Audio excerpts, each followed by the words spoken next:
नमस्कार, मी प्रणिता बोरसे. आपण पाहत आहात TV9 मराठी आणि आता बुलेटिनमध्ये पाहणार आहोत सुपरफास्ट 50 बातम्या.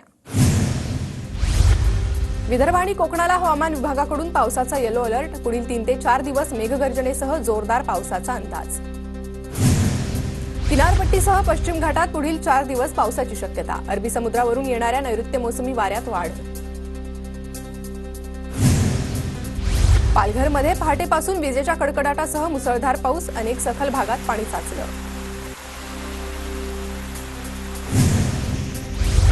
दोन दिवसांच्या विश्रांतीनंतर दापोलीसह खेड आणि चिपळूणमध्ये मुसळधार पाऊस. अनेक ठिकाणी ओढे नाले प्रवाहित. पहिल्याच पावसात बुलढाण्याच्या जळगाव जामोद शहराजवळील नाल्याला पूर. नाल्यांची साफसफाई न झाल्यानं काठावरील घरात पाणी. भंडाऱ्यात विजांच्या कडकडाटासह जोरदार पावसाची हजेरी. पावसामुळे वातावरणात गारवा. भंडारा, मोहाडी, साकोली, तुमसर तालुक्यात जोरदार पाऊस. पुण्याहून भोरमार्गे महाडला जाणाऱ्या मार्गावरील वरंध घाटात उंच कड्याचा काही भाग कोसळला. त्यामुळे रस्त्याच्या कडेला असलेला संरक्षक कठडा तुटला. रस्त्यावर वाहनं नसल्यानं मोठा अनर्थ टळला.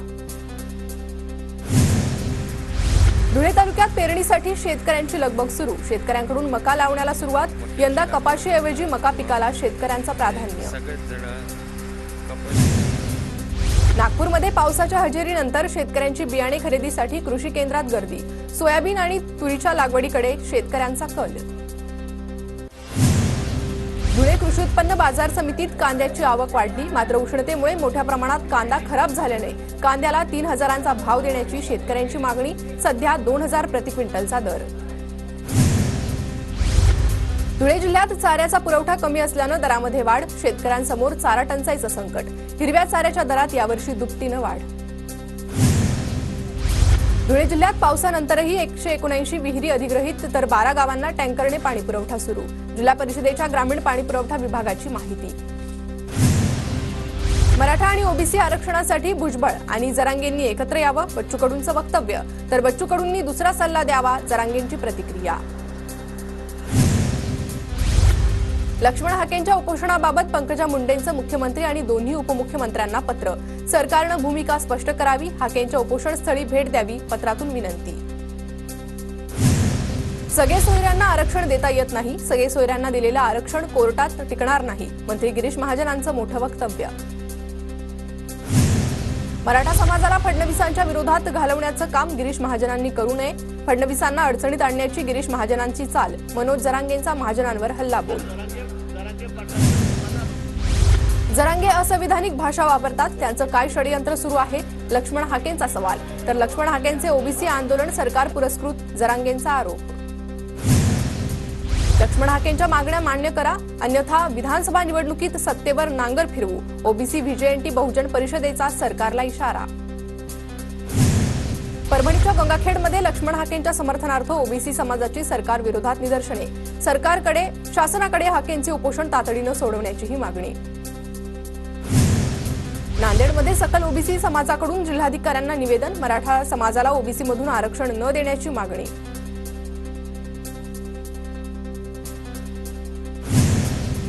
लातूरमध्ये लक्ष्मण हाकेंच्या समर्थनार्थ ओबीसी समाजाचं साखळी आंदोलन. ओबीसी आरक्षणाला धक्का न लावण्याची मागणी.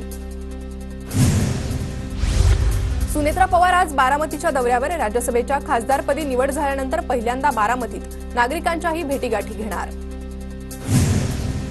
नांदेडमध्ये भाजपमधील अंतर्गत गटबाजी चव्हाट्यावर. आभार बैठकीत झालेल्या राड्यानंतर आरोप प्रत्यारोप. भाजप महानगराध्यक्षांनी काँग्रेस उमेदवाराला मदत केल्याचाही आरोप. अमरावती जिल्ह्यातील वरुड मोर्शी मतदारसंघावर भाजपचा दावा. भाजप पदाधिकाऱ्यांनी चंद्रशेखर बावनकुळेंची भेट घेतली. वरुड मोर्शी मतदारसंघात भाजपचाच उमेदवार द्यावा. कार्यकर्त्यांची मागणी. सांगलीतील जत विधानसभेसाठी लिंगायत समाजाला प्रतिनिधित्व द्यावं. लिंगायत समाजाचे धर्मगुरू गुरुलिंग जंगम स्वामी यांची राजकीय पक्षांकडे मागणी. पुण्यात आम आदमी पक्षाच्या कार्यकर्त्यांची जिल्हाधिकारी कार्यालयासमोर निदर्शने. नीट परीक्षेत झालेल्या घोटाळ्याविरोधात आपचं आंदोलन. अमरावतीत मुख्यमंत्री ग्रामसडक योजना कार्यालयात पारधी समाजाचं ठिय्या आंदोलन. गोळेगाव जगतपूरमधील निर्माणाधीन पुलाच्या खड्ड्यात पडून 4 बालकांचा मृत्यू. संतप्त ग्रामस्थांकडून दोषींवर कारवाई करण्याची मागणी. जळगावमध्ये आशा सेविकांसह गटप्रवर्तक महिलांचं जिल्हाधिकारी कार्यालयात आंदोलन, मानधनात वाढ करण्याची मागणी, तर 2 जुलैला होणाऱ्या राज्यव्यापी मोर्चात सहभागी होण्याचाही इशारा. पालघर जवळच्या वाढवण बंदराला केंद्र सरकारची मंजुरी, केंद्रीय मंत्रिमंडळाकडून वाढवण बंदराच्या विकासासाठी 76,200 कोटी रुपये मंजूर. पुण्याच्या दुर्गम पानशेत खोऱ्यात विकास कामांना सुरुवात, अंतर्गत रस्ते आणि इतर विकास कामांचं भूमिपूजन. रुग्णालयात गोंधळ घालणाऱ्यांविरोधात कारवाई होणार, पोलीस आयुक्त अमितेश कुमार यांचा इशारा. पुण्यातील वैद्यकीय तज्ज्ञांच्या संघटनेची पोलीस आयुक्तांसोबत बैठकीनंतर आयुक्त अमितेश कुमार यांचा निर्णय. जळगाव विमानतळावर प्रशिक्षणार्थी विमान लँड करताना धावपट्टीवरून घसरलं, वेग कमी असल्यानं सुदैवानं कुणालाही दुखापत नाही. अमरावतीच्या गाडगेनगर पोलिसांनी महिलेला केलेल्या अमानुष मारहाणीची राज्य महिला आयोगाकडून दखल, 25 जूनला गाडगेनगर पोलिसांची राज्य महिला आयोगासमोर पेशी.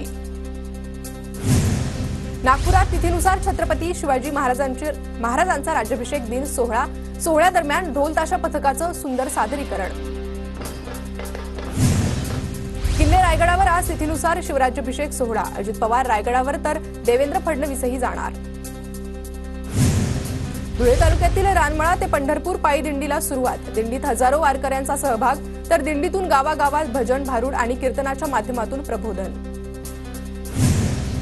श्री संत गजानन महाराजांच्या पालखीचं वाशिमच्या मेडशीत आगमन, जिल्ह्यातील पहिला मुक्काम आज डभ्यातील श्री संत नाथ नंगे महाराज संस्थानात होणार, पालखीच्या स्वागतासाठी भाविकांची गर्दी. गजानन महाराजांच्या पालखीचं अकोल्यातून वाशिम जिल्ह्याच्या दिशेने प्रस्थान, पातूरच्या घाटातील पालखीची दृश्य खास TV9 मराठीच्या प्रेक्षकांसाठी. साताऱ्यातील केम्ब्रिज इंटरनॅशनल स्कूलच्या 350 विद्यार्थ्यांचा जागतिक चित्रकला स्पर्धेत सहभाग, जागतिक सिकल सेल दिनानिमित्त जनजागृती करण्यासाठी उपक्रम. पिंपरी चिंचवडच्या कासारवाडी भागातील DMK इंटरनॅशनल शाळेचा अनोखा उपक्रम, विद्यार्थ्यांना रोपटे देऊन शाळेच्या पहिल्याच दिवशी वृक्ष संवर्धनाचे धडे. पुण्यातील रिंग रोडच्या सुधारित आराखड्याला राज्य सरकारची मंजुरी, सातारा रस्ता बालभारती ते पौड फाटा रस्त्यांचा समावेश. CSMT हावडा एक्सप्रेसचे शयनयान डबे हटवले, मागणी नसतानाही वातानुकूलित डबे वाढवल्यानं प्रवाशांचा विरोध. पुण्यात आमदार माधुरी मिसाळ यांच्याकडून राजाराम पुलावरील वाहतूक कोंडी प्रश्नासंदर्भात पाहणी, वाहतूक कोंडी टाळण्यासाठी वॉर्डन नेमण्याची वाहतूक विभागाला सूचना.